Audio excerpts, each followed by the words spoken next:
अभी हाल ही में मेरी ओर से आपके लिए एक वीडियो बनाई गई थी और उस वीडियो में मैंने आपको डिटेल में बताया था कि एक नया टेलीविजन चैनल कैसे लॉन्च होता है, कितना खर्चा आता है, कितने करोड़ों रुपए का निवेश करना पड़ता है ऑफिस के लिए, एम्प्लॉयज के लिए, कंटेंट राइट्स के लिए, और उसके अलावा ministry of information and broadcasting से लाइसेंस प्राप्त करने के लिए और उसे डीटीएच तक पहुंचाने के लिए, डिस्ट्रीब्यूशन के लिए बहुत ज्यादा खर्चा करना पड़ता है।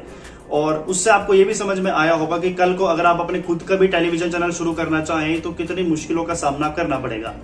लेकिन आज ये वीडियो जो है वो उन चीजों के लिए नहीं बल्कि डीडी फ्री डिश के सिस्टम को जानने के लिए रहेगी कि डीडी फ्री डिश पर आपके लिए जो नए चैनल्स लॉन्च होते हैं वो किस तरीके से होते हैं, वो किन किन परिस्थितियों से गुजरते हैं।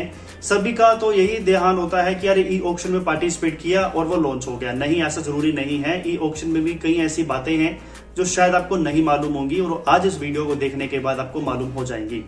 चैनल में पहली बार आए हैं तो सब्सक्राइब कर दीजिए और बेल आइकन को प्रेस करिए ताकि नोटिफिकेशंस आपको हमारी वीडियोस की आगे भी जरूर मिले। अब सबसे पहले चैनल को ये देखना पड़ेगा कि वो किस कैटेगरी से बिलोंग करता है। अगर वो हिंदी एंटरटेनमेंट का चैनल है तो उससे अपना बजट बनाना पड़ेगा कि भाई डीडी फ्री डिश पर MPEG-2 स्लॉट में आने के लिए उसे कम से कम 16 करोड़ से लेकर 22 करोड़ रुपए देने पड़ेंगे, तभी जाकर उसे पूरे एक साल के लिए डीडी फ्री डिश पर स्लॉट मिल पाएगा, जगह बना पाएगा।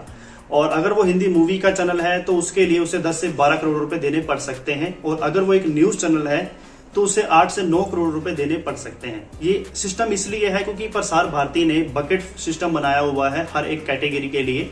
अगर वो हिंदी एंटरटेनमेंट का चैनल है तो वो बकेट A+ के अंदर आता है, हिंदी मूवी का चैनल है तो वो बकेट A के अंदर आता है। उसी तरह से इन्होंने हर एक जोनर के लिए जो है अलग अलग बकेट सिस्टम बनाया हुआ है और उसका अलग अलग रिजर्व प्राइस रखा हुआ है, और उसी से ऊपर जो है बोली लगानी पड़ेगी। जो चैनल सक्सेसफुली बोली लगाकर ज्यादा से ज्यादा रकम दे पाएगा वही चैनल यहाँ पर विजेता घोषित हो जाता है। तो अब ब्रॉडकास्टर का सबसे पहला स्टेप यही होता है कि उसे अपना बजट तैयार करना होगा डीडी फ्री डिश पर आने के लिए, और ध्यान देना होगा कि वो MPEG-2 में आने के लिए खर्चा कर पाएगा या नहीं, या पैसे दे पाएगा या नहीं। और अगर उसका बजट काफी टाइट है और वो भी जस्ट एक नया चैनल ही शुरू हुआ है तो वो MPEG-4 का स्लॉट भी चुन सकता है। उसके लिए सिर्फ 50 लाख से लेकर 1 से 1.5 करोड़ या 2 करोड़ रुपए में उसको पूरे एक साल के लिए स्लॉट मिल सकता है। और यहाँ पर ब्रॉडकास्टर को इतनी घबराने की जरूरत भी नहीं होती, क्योंकि ये जो फीस है एक साथ नहीं देनी होती, इसको इंस्टॉलमेंट बेसिस पर देना होता है। सपोज अगर चैनल को बीच में लगे कि उसे कुछ फायदा नहीं हो रहा है तो वो बीच में छोड़कर जा भी सकता है। और आपने नोटिस भी किया होगा कि कभी कभी चैनल जो है वो पूरी एनुअल ऑक्शन में भाग लेकर आते हैं लेकिन अचानक से ही छोड़कर चले जाते हैं। तो उसके पीछे रीजन यही होता है कि जब चैनल को रियलाइज होता है कि वो आगे की इंस्टॉलमेंट दे नहीं पा रहा है, उसको उतना रेवेन्यू नहीं आ पा रहा है, तो वो डीडी फ्री डिश को छोड़ देता है। चैनल वालों को भी देखना होगा कि MPEG-2 में दर्शकों की संख्या करीबन 88 to 90% है। मोस्टली लोग आज के समय पर डीडी फ्री डिश को देखने के लिए एक पुराना लोकल MPEG-2 वाला सेट टॉप बॉक्स ही यूज कर रहे हैं। इसीलिए प्रसार भारती MPEG-2 स्लॉट्स की कीमत ज्यादा लेता है अगर हम MPEG-4 से कंपेयर करते हैं, क्योंकि MPEG-4 को लेकर आज भी बहुत सी जनता जागरूक नहीं है। उन्हें पता ही नहीं है कि MPEG-2 के मुकाबले MPEG-4 एक बढ़िया बॉक्स है, ज्यादा चैनल भी आते हैं और उसमें पिक्चर क्वालिटी भी ज्यादा बेहतरीन मिलती है। और इसीलिए प्रसार भारती को मजबूरी में MPEG-4 की कीमत काफी कम लेनी पड़ रही है, क्योंकि कोई ब्रॉडकास्टर इंटरेस्ट जाहिर ही नहीं करता। क्योंकि जब TRP ही नहीं आएगी, मात्र 10 से 15% लोग ही अगर MPEG-4 का सेट टॉप बॉक्स यूज कर रहे हैं तो उससे अच्छी TRP की हम उम्मीद क्या करेंगे। और इसीलिए ब्रॉडकास्टर जो है वो सिर्फ टाइम पास करने के लिए या अपनी थोड़ी सी प्रेजेंस बढ़ाने के लिए डीडी फ्री डिश के MPEG-4 का भाग लेते हैं।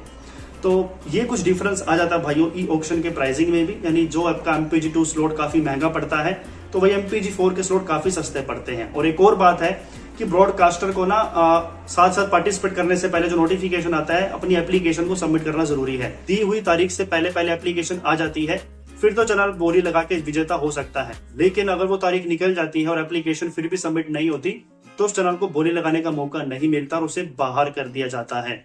और यहाँ पर कुछ टर्म्स एंड कंडीशंस भी है जो प्रसार भारती रखता है कि 70 to 80% जो कंटेंट है वो रेलेवेंट होना चाहिए आपके चैनल के जोनर से। अगर वो रेलेवेंट नहीं होगा तो आपके चैनल को बीच में कभी भी वॉयलेशन के लिए निकाला जा सकता है।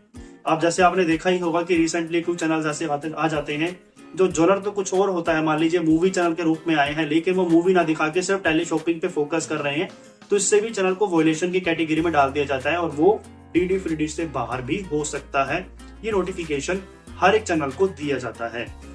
बाकी चैनल को आने से पहले कुछ एडवांस के रूप में पैसे भी जमा करने होते हैं। मान लीजिए आपने एप्लीकेशन जो है वो यहाँ पर सबमिट कर दिया और आप बोली लगाने के लिए आ चुके हैं, तो आपको 1 से 2 करोड़ रुपए एडवांस पेमेंट पहले ही प्रसार भारती को करनी होगी।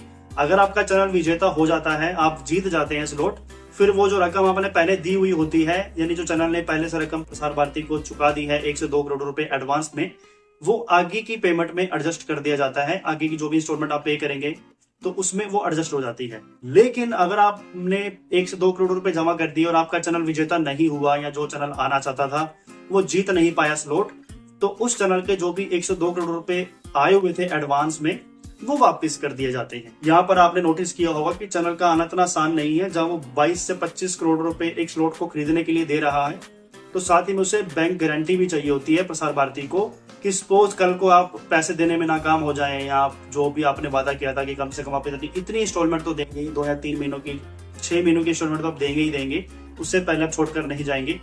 और अगर वो भी आप देने में असमर्थ हो जाते हैं तो वो पैसा बैंक से वसूलेगा प्रसार भारती। इसलिए उस चैनल को, उस ब्रॉडकास्टर को बैंक से गारंटी भी दिलानी पड़ती है, तभी वो डीडी फ्री डिश का पार्ट बन सकता है। तो ये कुछ भाइयों इंटरनल इंफॉर्मेशन है जो प्रसार भारती फॉलो करता है किसी भी चैनल को मौका देने से पहले। और मैं भी आपसे यही कहना चाहूंगा कि अगर आप चाहते हैं कि ज्यादा से ज्यादा नंबरों में चैनल आपके सेट टॉप बॉक्स में आए, तो उसके लिए आपको आज ही अपने बॉक्स को चेंज करना चाहिए। एक MPG4 का बॉक्स लगवा लो। अगर आपके पास अभी तक MPG2 का डब्बा चल रहा है तो उसे हटा के एक MPG4 का बॉक्स ले लो। सिग्नल सेटिंग छेड़ने की कोई जरूरत नहीं है, वही चलेगा, बस बॉक्स बदलने की जरूरत है। लिरिपल, कैटविजन, ये सभी तमाम बॉक्सेस MPG4 कंपेटेबल है।